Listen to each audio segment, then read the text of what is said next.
Hello guys, welcome back to my channel. आज हम करने वाले हैं लीड कोड का प्रॉब्लम नंबर 498 डायगोनल ट्राइवर्स। तो आपको नाम से ही समझ में आ रहा होगा कि इसमें हमें क्या करना है। सबसे पहले समझ लेते हैं कि प्रॉब्लम स्टेटमेंट क्या है। प्रॉब्लम स्टेटमेंट ये है कि डायगोनल एलिमेंट्स को हमें ट्रैवर्स करना है। देखो यहाँ पे 1 है, 1 2 3 4 5 6 7 8 9, एक हमें ग्रिड दे रखी है और इसका नाम जो है वो मेट है। ठीक है, इससे तो कोई फ़र्क नहीं पड़ता, मैट्रिक्स का नाम है। तो हमें क्या करना है ना, यहाँ से शुरू करना है, ऐसे जाना है। ठीक है, और जैसे जैसे हम जाएंगे वैसे वैसे हम अपने एलिमेंट्स को एरे में भी डालते रहेंगे। फिर यहाँ से होने के बाद हमें ऐसे जाना है, तो ऐसे जाने पे कौन सा है 2 और 4 आएगा। फिर यहाँ पे आ गए, फिर यहाँ से शुरू होकर इधर जाना है तो 7 5 3। फिर उसके बाद यहाँ से इधर जाना है 6 और 8। फिर उसके बाद ऐसे जाना है तो 9। तो हमें ये एरे रिटर्न करनी है। तो प्रॉब्लम स्टेटमेंट आपको क्लियर है। अब समझते हैं कि इसको करने की इंट्यूशन क्या होगी। बहुत ही ईजी प्रॉब्लम है ये। ठीक है, अगर आप इसको स्टेप बाय स्टेप सोचोगे तो आपको ये प्रॉब्लम सच में बहुत ईजी लगेगी। देखो सबसे पहले तो हमें डायगोनल ट्रैवर्स करना है। ठीक है, तो डायगोनल ट्रैवर्स करने के लिए हमें एक चीज़ का पता होना चाहिए। जो वेरी फर्स्ट थिंग है इसके अंदर वो ये है कि जब हम ऐसे जाते हैं तो क्या होता है। तो हम ट्रैवर्स करते हैं, ऊपर भी जाते हैं और नीचे भी, मतलब राइट में भी जाते हैं। तो ऊपर जाते हैं तो रो क्या होते हैं, रो कम होते हैं, और राइट में जाते हैं तो कॉलम इंक्रीज़ होते हैं, है ना। ये तो आपको पता होगा, तभी तो ऐसे जाएंगे। तो ऊपर जाते हुए हम क्या करेंगे, रो को माइनस करने वाले हैं और कॉलम को प्लस करने वाले हैं। ये तो आपने एक चीज़ ऑब्जर्व कर ली। दूसरी चीज़ है कि एक हम ऐसे जा सकते हैं और एक हम ऐसे जा सकते हैं ना। तो इसमें देखो क्या होता है, इसका ही बना देते हैं। तो इसमें कॉलम क्या हो रहा है, नीचे आ रहा है, तो सॉरी इसमें नीचे आ रहा है तो कॉलम तो फिक्स रहेगा। तो जो रो है वो क्या हो रहा है, रो जो है वो इंक्रीज़ कर रहा है, और इसमें राइट को जा रहा है। तो रो तो फिक्स है और कॉलम जो है, सॉरी लेफ़्ट को जा रहा है, जो कॉलम है वो डिक्रीज़ कर रही है ना, तभी ऐसे मूवमेंट हो रही है। तो इसमें इस केस में हम क्या करेंगे, इस केस में हमें रो को प्लस प्लस करना है और कॉलम को माइनस माइनस करना है। तो हमने एक चीज़ ऑब्जर्व करी कि इसके अंदर जो है माइनस कर रहे हैं, इसके अंदर प्लस, और इसके अंदर कॉलम प्लस प्लस, के अंदर कॉलम माइनस माइनस। ये दोनों एग्जैक्टली एक दूसरे के वाइस वर्सा हैं। ठीक है, तो इसमें हम एक चीज़ का यूज़ कर सकते हैं, एक फ्लैग वेरिएबल बना सकते हैं जो कि बूलियन टाइप का होगा, है ना। सबसे पहले तो मन में यही आएगा कि अगर फॉल्स होगा तो ये चीज़ करेंगे और ट्रू होगा तो ये चीज़ इम्प्लीमेंट करेंगे। बट इससे भी एक अच्छा तरीका है, पहले मैंने फ्लैग से ही किया था इसको, पर इससे भी एक अच्छा तरीका है कि हम इसमें एक वेरिएबल बना लें। वेरिएबल क्या बना लेंगे, वेरिएबल बना लेंगे ये माइनस माइनस और प्लस प्लस करना है ना, और इसमें प्लस प्लस माइनस माइनस, तो हमेशा एक का ही चेंज आएगा, रो और कॉलम में हमेशा एक का ही चेंज आएगा। तो मैं एक डी वेरिएबल बना लूँगा, D equal to 1, D for distance. ठीक है, तो इसको शिफ्ट करने के लिए मैं क्या करूँगा, इसमें देखो हमेशा कर दूंगा row minus equal to D and column plus equal to D. तो ये मैंने किसके लिए लिखा, देखो रो माइनस हो रहे हैं तो ये इसके लिए, कॉलम प्लस हो रहे हैं ये इसके लिए। पर मुझे अगर इसके लिए करना है, अगर मेरा मान लो अगर मुझे ये वाली कंडीशन भी लिखनी है सेम एक ही चीज़ के अंदर, तो क्या करूँगा, डी को बना दूंगा माइनस डी। तो अब डी क्या हो गया, -1 हो गया, तो ये प्लस होने लगेगा अब रो में, और कॉलम में माइनस होने लग जाएगा। तो ये कंडीशन भी साइमल्टेनियसली हम फॉलो करवा सकते हैं इस कंडीशन के साथ। ठीक है, तो बस अब हमें ये चेक करना है कि ये ऊपर कब जाएगा और नीचे कब आएगा, बाकी चीज़ें हमें पता है। ठीक है, तो हमने इतना देख लिया, तो ये भी देख लेते हैं कि ऊपर कब जा रहा है, थोड़ा और ऑब्जर्व करते हैं। तो ऊपर जाएगा कब, चलो ठीक है, सबसे पहले तो हम मान के चलेंगे सबसे पहले तो ये ऊपर ही जा रहा है। ठीक है, तो अगर सबसे पहले ये ऊपर जा रहा है तो ये नीचे आना कब से शुरू हुआ है, ये नीचे आना तब से शुरू हुआ है जब इसका जो एज केस है वो हिट हो गया है, जो एज पॉइंट है वो हिट हो गया है। तो देखो ये जो है ये है 0,0। ठीक है, और 0,0 से ये ऊपर जाएगा तो क्या मिलेगा हमें, रो क्या हो रहा है, रो हो जाएगा कम और कॉलम हो जाएगा इंक्रीज, तो -1,1 हम यहाँ पे पहुँच गए। और देखो यहाँ पे हमारा एज केस हिट हो रहा है, -1 हो रहा है जो कि इंडेक्स नहीं है। तो हम सिंपल इसके अंदर क्या करना चाहते हैं, हम सिंपली यहाँ से उठ के इधर आ जाना चाहते हैं, क्योंकि अब हमें इधर से ट्रैवर्स करना है। तो ये जो भी -1 लिखा हुआ है इसको हम 0 बना रहे हैं कि भाई अपने रो में वापस आ जाओ, तुम आउट ऑफ बाउंड चले गए हो, है ना। और 1 तो 1 ही रहेगा, मतलब एक तो इंक्रीमेंट करना ही पड़ेगा ना, तभी तो यहाँ पे पहुँचेंगे। तो ये चीज़ हमने ऑब्जर्व करी कि जब हम ऊपर को जाएंगे तो हमारे जो एज केस है, मतलब जो रो है वो क्या हो जाएगा, वो <0 हो जाएगा। और अगर <0 होगा तो हमें इसको क्या करना है, हमें इसको 0 के इक्वल करना है, मतलब वापस से मतलब अपने इंडेक्स के अंदर लाना है, ताकि हम यहाँ से शुरू कर सकें। और उसके बाद कॉलम के साथ हमें कोई छेड़छाड़ नहीं करनी, अब ये ऊपर जा रहा था, बट अब यहाँ से क्या करेगा, यहाँ से ही नीचे जाना शुरू होगा। तो मैंने बताया आपको, अगर ऊपर जाएगा तो ये रो माइनस माइनस और कॉलम प्लस प्लस कर रहे हैं हम, बट अगर नीचे जाना शुरू हो जाएगा तो रो प्लस प्लस और कॉलम माइनस माइनस करना है। तो हम ये तो हर बार करवाएंगे हम, ये चीज़ फिक्स रहेगी, हम इसको चेंज नहीं करेंगे। ऐसा नहीं करेंगे यहाँ पे प्लस कर देंगे या माइनस कर देंगे, ऐसे तो हमें बार बार करना पड़ेगा। हम डी को ही बदल देंगे, हम डी को ही बदल देंगे। जैसे ही हमारी ये कंडीशन आएगी हम डी को कर देंगे माइनस डी, कि डी भाई स्वैप हो जाए। तो आपको ये समझ आ रहा होगा कि डी तो यार हर बार ही स्वैप होगा। जैसे मान लो अगर यहाँ पे आया एच के हिट तो डी स्वैप कर दिया, मतलब डी को माइनस डी कर दिया। फिर उसके बाद देखो, फिर यहाँ पे आया, यहाँ भी एच के हिट हो जाएगा तो डी को माइनस डी करा, फिर यहाँ पे गया डी को माइनस डी, फिर यहाँ पे गए डी को माइनस डी, फिर यहाँ पे गए डी। मतलब जितनी बार भी ये अप साइड से डाउन साइड या डाउन साइड से अप साइड आ रहा है, डी को माइनस डी करना ही है। और ये अप साइड से डाउन साइड और डाउन साइड से अप साइड कब कब आ रहा है, जब जब ये एच के हिट कर रहा है। तो चलो इसके लिए तो हमने देख लिया कि ऊपर आ रहा है, बट अब ये नीचे जाएगा तो क्या होगा, नीचे देखो जा रहा है। तो ये वाला कौन सा सेल है, ये हमारा सेल है 1,0 का। तो 1,0 अब नीचे आएगा तो ये वाली कंडीशन है, तो ये हो जाएगा 2,-1। ठीक है, 2,-1 हो गया, यहाँ से नीचे जाएगा तो देखो यहाँ पे हमारा कॉलम जो है वो लेस देन 0 हो गया। कॉलम इस बार लेस देन 0 हो चुका है। तो कॉलम अगर लेस देन 0 हो गया तो क्या करना है हमें, तो हमें यहाँ से हट के इसके नीचे आना है। ठीक है, तो एग्जैक्टली रिवर्स चीज़ें हैं। हमें कॉलम अगर आउट ऑफ बाउंड हो चुका है तो कॉलम को वापस से अपने इंडेक्स में लाना है, कॉलम इक्वल टू 0 करके। और रो तो देखो हमें इंक्रीज़ करना ही था अगले के लिए। ठीक है, तो रो को हम ऐसे का ऐसे ही रहने देंगे और डी को कर देंगे माइनस डी, क्योंकि यहाँ से डाउन साइड से अप साइड जा रहा है। ठीक है, तो ये चीज़ हमने ऑब्जर्व कर ली। तो ये हो गया रो लेस देन 0। बट एक और चीज़ इसके अंदर मैं आपको बताता हूँ, ये जैसे ये जो हाफ ट्राइंगल है, ये जो हाफ ट्राइंगल बन रहा है ना यहाँ पे, ये जो हाफ ट्राइंगल बन रहा है, तो इसके ऊपर चीज़ें अलग चलेंगी, इसके नीचे अलग चलेंगी। क्यों?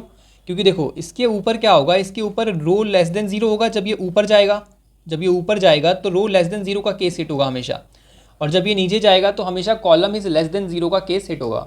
ठीक है, बट इसके बाद देखो क्या होगा, जैसे यहाँ पे आ जाएगा फिर ये ऊपर की साइड जाएगा, ये कंडीशन फॉलो होगी। ठीक है, ये वाली, और उसके बाद यहाँ तक पहुँच जाएगा।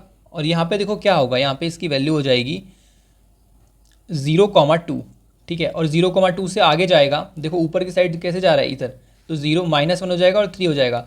हमेशा यहाँ पे एक होता था, यहाँ पे हमेशा एक बिगड़ता था, दूसरे को हम एज इट इज रहने देते थे। बट लोअर ट्राइंगल के लिए ये चीज़ अलग हो जाएगी। -1 को भी, -1 भी अलग जगह पे आ गया और 3 भी। अब हमें यहाँ से किधर जाना है, अब हमें यहाँ से 6 पे आना है।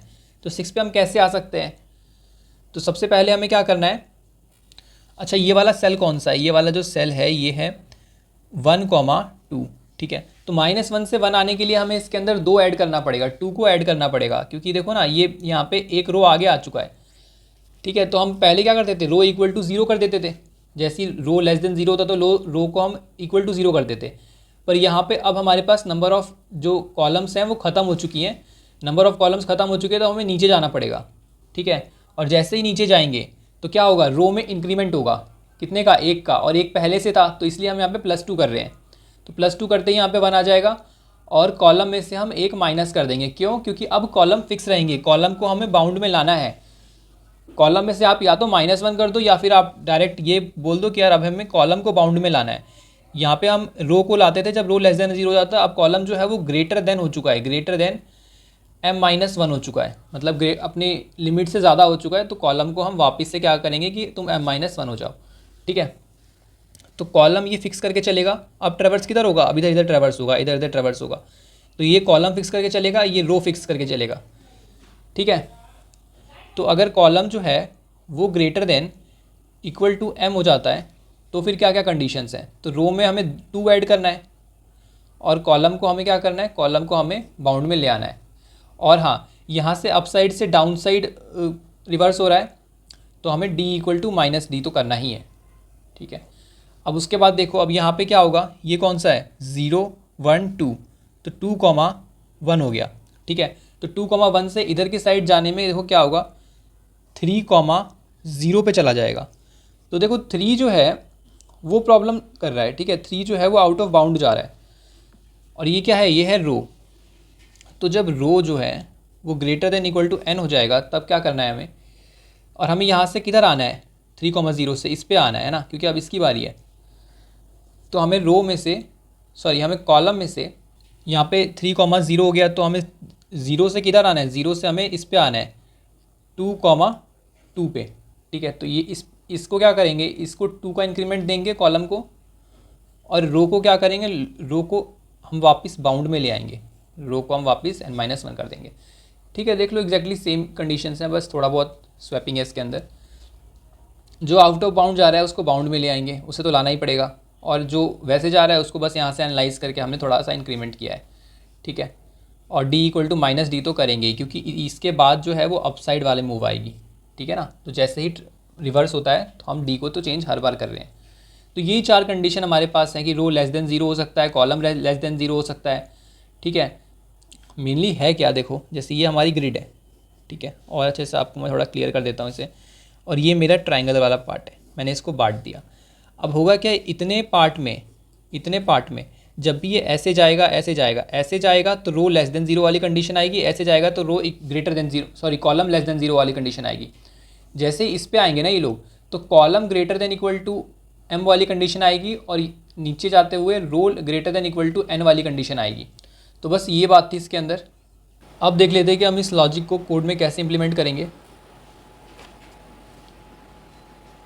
जो मैंने बताया मैंने वो सेम चीज़ करी है, n लेंथ निकाली है, m लेंथ निकाली है कॉलम्स की, और एक आंसर एरे बनाया है, रो 0 कॉलम 0, क्योंकि हमें इससे पहले 0 और 0 वाले को ही ट्रैक करना है। d इक्वल टू 1 से इनिशियलाइज़ किया, उसके बाद हमने एक फॉर लूप को रन किया, और फॉर लूप किस तरह से है कि वो एरे को फिल करने के लिए बनी है। ठीक है, यहाँ पे मैंने एक ही कंडीशन लिख दी, आप कोई सी भी लिख सकते हो शुरू में, बट शुरू में हम क्या कर रहे हैं, मान के चल रहे हैं कि अपसाइड जा रहा है, इसलिए हमने ये वाली कंडीशन लिखी है।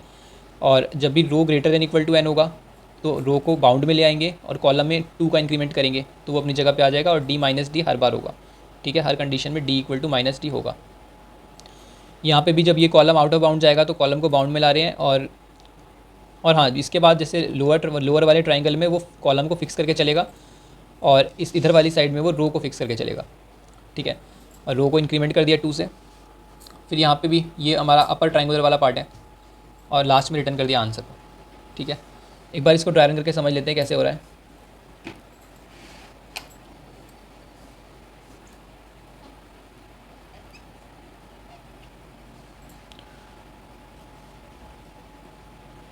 तो यहाँ पे है 1, और सबसे पहले तो 1 आ जाएगा इसके अंदर, 0,0 है, तो फिर रो माइनस इक्वल टू,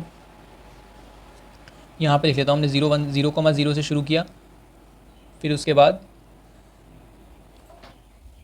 रो में से d को माइनस किया, d क्या है 1, तो -1 कॉमा, और इसमें 1 को ऐड किया, तो -1,1 हो गया। तो रो जो है वो लेस देन 0 हो चुका है, रो यहाँ पे ट्रेवर्स करते हुए लेस देन 0 हो गया है ऊपर, ये पहले भी हम देख चुके हैं, मैं थोड़ा फास्ट करूँगा इसे। तो रो जैसे ही लेस देन 0 हुआ, मैंने इसको बाउंड में ले आया 0, और d क्या हो गया, d जो हो गया, d अब -1 हो गया है, d इक्वल टू -1। ठीक है, तो d -1 हो गया, और 1 का एज इट इज़, तो 0 1 किधर है, 0 1 ये रहा, तो 0 1 को हमने डाल दिया इसके अंदर, और फिर उसके बाद यहाँ पे रो में से मैं माइनस कर रहा हूँ, पर रो में इस बार प्लस होगा क्योंकि यहाँ पे -1 है। ठीक है, तो 1 प्लस हो जाएगा रो में, तो क्या आ जाएगा 1 कॉमा, और कॉलम में क्या हो, कॉलम में माइनस हो जाएगा, तो 1,0 पे 4 है, तो मैंने 4 को डाल दिया। ठीक है, इसके बाद 1,0 आ गया, 1,0 के बाद ये हो जाएगा 2, और ये हो जाएगा -1, तो यहाँ पे कॉलम जो है वो लेस देन 0 आ गया है।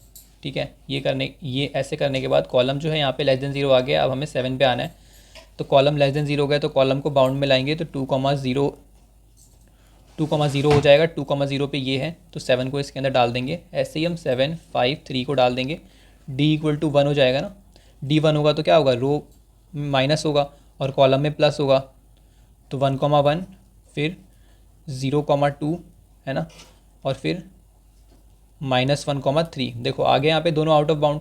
अब क्या है, यहाँ पे कॉलम जो है वो greater than equal to m हो चुका है, यहाँ पे जो कॉलम है वो greater than equal to m हो चुका है, तो कॉलम इक्वल टू m-1 हो जाएगा, कॉलम m-1 मतलब यहाँ पे 2 हो जाएगा, और जो रो है उसमें ऐड हो जाएगा 2, तो -1 + 2 1, और जो d है वो वापस से -1 हो जाएगा।